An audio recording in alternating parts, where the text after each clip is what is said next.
ಇದು ಕೂಡ ನಮಗೆ ಪಾರ್ಥೆನಮ್ ಅಂತೀವಲ್ಲ, ಬೀಜ ಆಗೋದಕ್ಕಿಂತ ಮುಂಚೆ ನಾವು ಹಿಡಿದ್ವಿ ಅಂದ್ರೆ ಈ ತರ ಹಿಂಗ್ ಮುರಿದ್ರೆ ನಾವು ಹಿಂಗ್ ಸಿಪ್ಪೆ ಸುಲಿದ್ವಿ ಅಂದ್ರೆ ಈ ಕಾಂಡಗಳಲ್ಲಿ ಇವೆ ಫಾಸ್ಫರಸ್ ಅದೆಲ್ಲ ಇದರಿಂದ ಸಿಗುತ್ತೆ.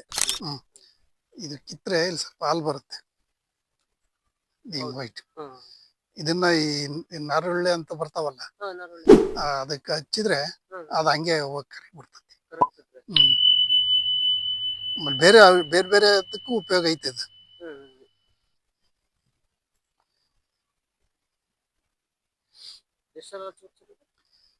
ಒಂದ್ 2-3 ಸರಿ ಹಚ್ಚಿದ್ರೆ ಸಾಕು.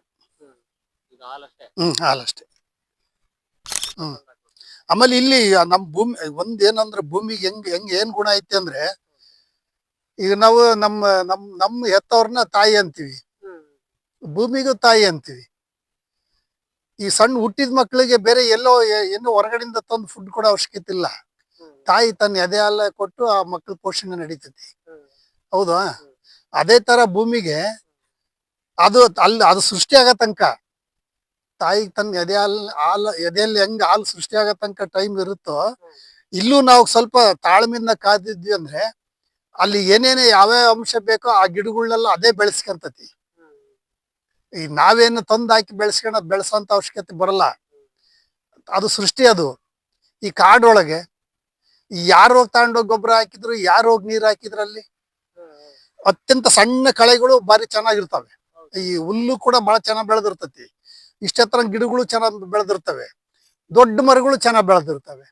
ಅಲ್ಲಿ ಯಾರು ಹೋಗಿ ಗೊಬ್ಬರ ಹಾಕಿಲ್ಲ, ನೀರ್ ಹಾಕಿಲ್ಲ ಅಂದ್ರೆ ಅಲ್ಲಿ ಆ ಸೃಷ್ಟಿ ಆಗ ತನಕ ಅದು ಅಲ್ಲಿ ಇರ್ತತಾನೆ. ಅಲ್ಲಿ ಯಾರ್ದು ತೊಂದ್ರೆ ಇಲ್ಲ ಅಂದ್ರೆ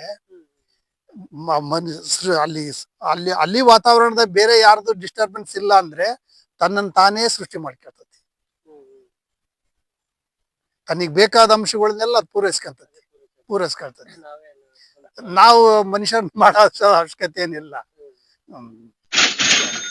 ಇದು ಪೊಟಾಶ್ ಅಂಶ ಜಾಸ್ತಿ ಇದೆ ಅಂತ, ಈ ಭೂಮಿ ಒಳಗೆ ಪೊಟಾಶ್ ಇದೆ, ಕೊಡೋದ್ ಬೇಕಾಗಿಲ್ಲ ಅಂತ. ಇದೇ ಪೊಟಾಶನ್ನ ಪೂರೈಸ್ತತಿ.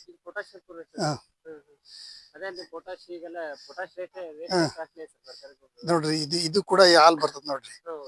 ಈ ತರ ಕಿತ್ರ ಹಿಂಗ್ ಮುರಿದ್ರೆ ಯಾವ್ದೇ ಹಾಲ್ ಬರ್ಲಿ, ಹಸರರ ಬರ್ಲಿ ಬಿಳಿದರ ಬರ್ಲಿ, ಇನ್ನು ಆ ಭೂಮಿಗೆ ಪೊಟಾಶ್ ಕೊಡೋ ಅವಶ್ಯಕತೆ ಇಲ್ಲ.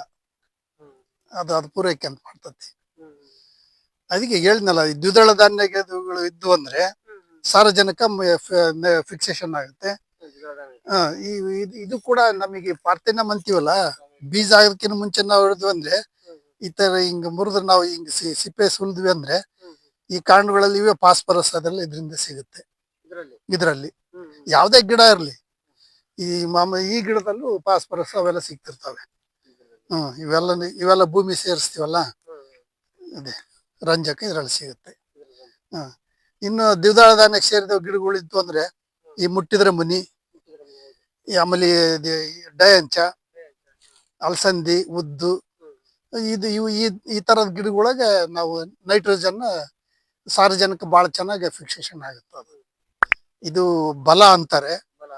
ಒಂದೊಂದ್ ಕಡೆ ಒಂದೊಂದ್ ಹೆಸರು ಬರ್ತತಿ. ಇದು ಈ ನಮ್ಮಲ್ಲಿ ಇದಕ್ಕೆ ಬಲ, ಅತಿ ಬಲ ಅಂತಾರೆ ಅಂತ ಗಿಡಗಳು ಬರ್ತವೆ. ಇವು ಇದ್ರ ಕಾಂಡನ ಬೇರೆ ಸಮೇತ ತಕೊಂಡು ಅದನ್ನ ತೊಳ್ಕೊಂಡು ಇದನ್ನ ತೇರ್ಕೊಂಡು ಇದನ್ನ ನಾವು ತಿಂದ್ವಿ ಅಂದ್ರೆ, ಸೇವನೆ ಮಾಡಿದ್ರೆ ಇದು ಎಷ್ಟು ಬಲಿಷ್ಠವಾಗಿರ್ತತ ಗಿಡ, ನಾವು ಅಷ್ಟೇ ಬಲಿಷ್ಠವಾಗಿರ್ತೀವಿ ಈ ಗಿಡದ.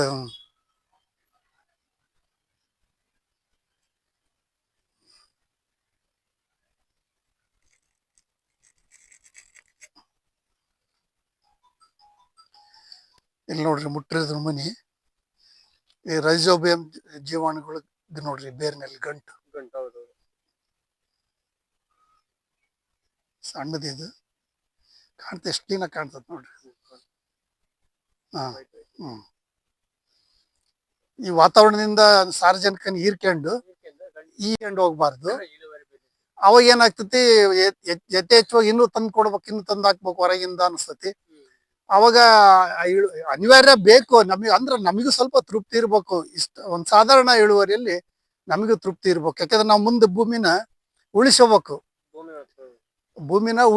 ನಮ್ಮ ಮುಂದಿನ ಪೀಳಿಗೆಗಳಿಗೆ. ನಾವ್ ಈಗಿಲ್ಲಿ ಈ ಬರದನ್ನೆಲ್ಲ ಹೀರ್ಕೊಂಡು ಇದನ್ನ ಅಷ್ಟು ಎಲ್ಲ ಹಾಳು ಮಾಡಿ ಹೋಗ್ಬಾರ್ದು. ನಾವು ಮುಂದಿನ ಪರಿಸರಕ್ಕೆ, ಮುಂದಿನ ಪೀಳಿಗೆಗೆ ನಾವು ಭೂಮಿ ಉಳಿಸಿ ಹೋಗೋದ್ರ ಉಳಿಸಿ ಹೋಗ್ಬೇಕಂದ್ರೆ ಆ ಮಣ್ಣು ಕೆಡಲ್ದಂಗೆ ಆ ಮಣ್ಣಿ ಅಲ್ಲಿ ಏನ್ ಬೇಕೋ ಪೋಷಕಾಂಶಗಳು ಅಷ್ಟೇ ಕೊಟ್ಕಂತ ನಾವು ಮಾಡ್ಕೊಂತ ಹೋದ್ರೆ ಬಹಳ ವರ್ಷ ಭೂಮಿ ಜೀವಂತವಾಗಿರ್ತದೆ. ಜೀವಂತ ಭೂಮಿ ಇತ್ತು ಅಂದ್ರೆ ಆ ಜೀವಂತ ಮಣ್ಣಿಗೆ ಏನ್ ಬೇಕಾದ್ರೂ ಬೆಳಿತೈತಿ. ನಾವು ಯಾವ್ದೇ ರೋಗ ರುಜಿನಗಳು ಯಾವ್ದೇ ಬರೋದು ಅಂದ್ರೆ ನಮ್ ಮೊದಲು ಮಣ್ಣು ಚೆನ್ನಾಗಿತ್ತು ಅಂದ್ರೆ ಅದು ಅಲ್ಲಿಂದನೇ ನಮಗೆ ರೋಗಗಳು ಕಡಿಮೆ ಆಗಂತ ಪರಿಸ್ಥಿತಿ ಬರ್ತಾವ.